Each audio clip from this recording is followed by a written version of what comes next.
trends. I'm Allison, and today I'm going to show you how to make creme brulee in a crock pot. It's a really no mess, no frills version of it.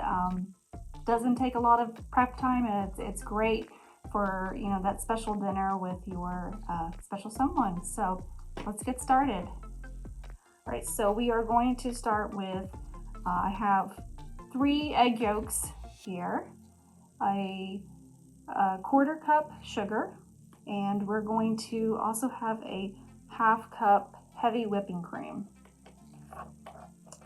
So I'm going to pour that, and I'm actually just going to mix everything in my measuring cup here.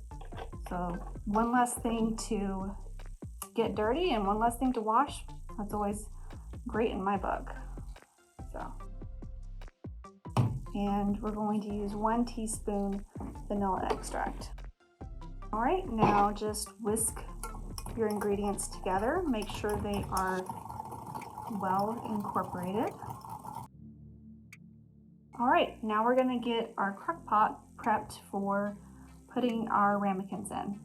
All right, our next step is we're going to take some aluminum foil and tear off 2 small sections like this.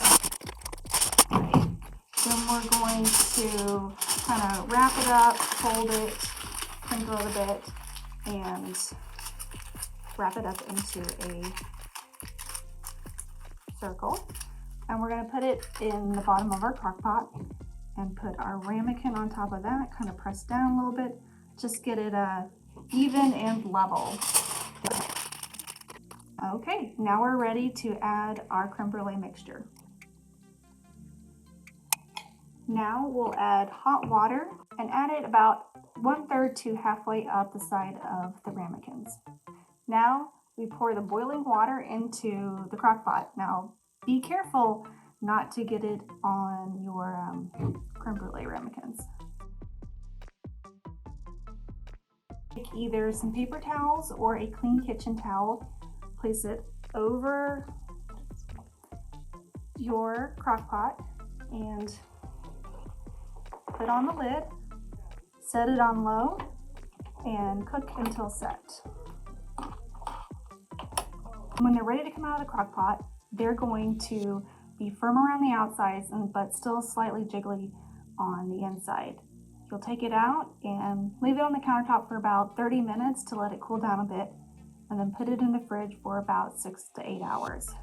Now it's time to add some sugar to the top, and we are going to caramelize the sugar.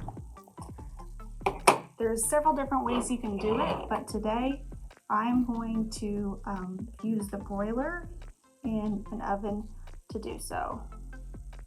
You can also use a kitchen torch, but fire in a library is maybe not the best plan. You're going to put about a teaspoon or until the top is relatively evenly covered and you can't see any more of the custard. Okay, looks pretty good to me. I'm going to get these in the oven and show you what they look like after.